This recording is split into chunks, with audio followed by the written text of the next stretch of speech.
Hi guys, I recently did a video showing which sensors and valves and things I had to change on the Volkswagen Golf Mk4 1600 4-cylinder petrol engine. I thought I'd show you some of the locations inside where I can. Some of the sensors are very difficult to get to, like the gearbox speed sensor. I doubt very much whether you'll be able to see down in there, but it's tricky to see. This is the EGR valve here, right here.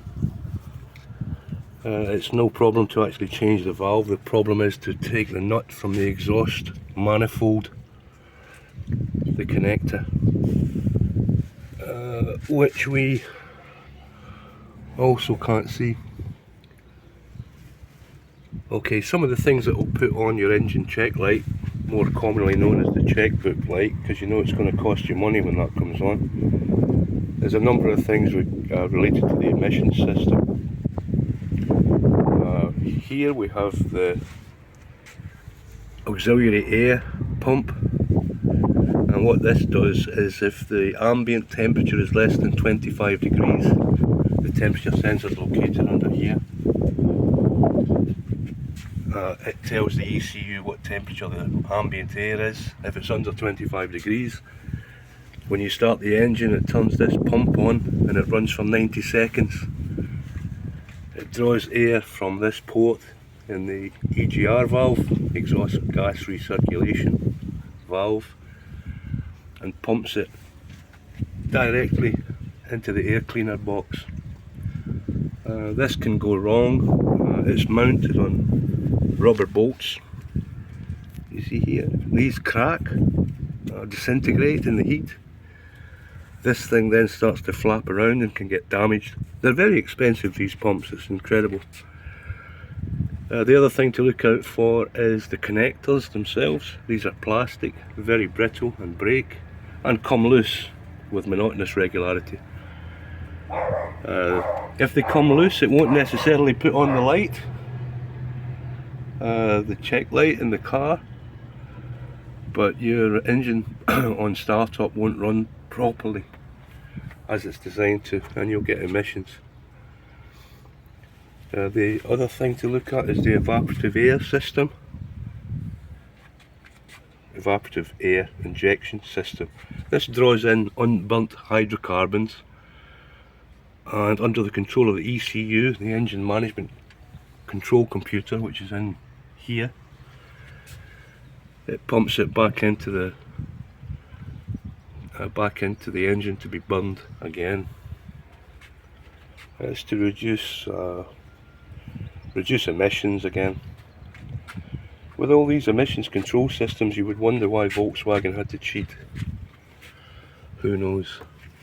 I'll have another go to see if I can see the gearbox speed sensor, which is here. No, you can't see. This gives information to the TCU, the transmission control module, which is also under here.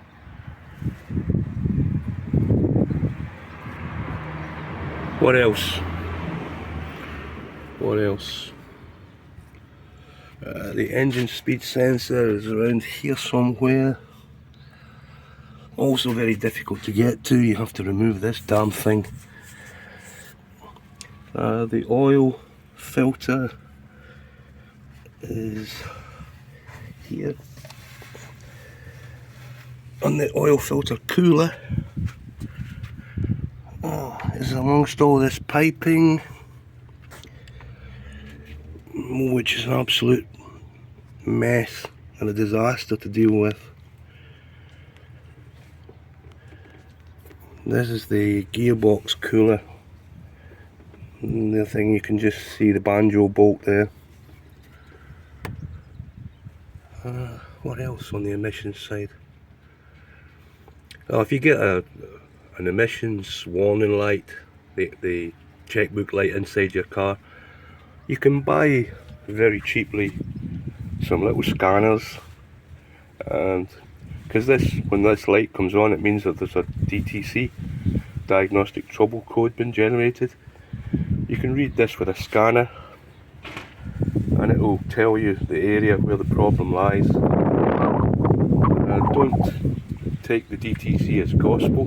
It can be just a symptom of something else, somewhere else.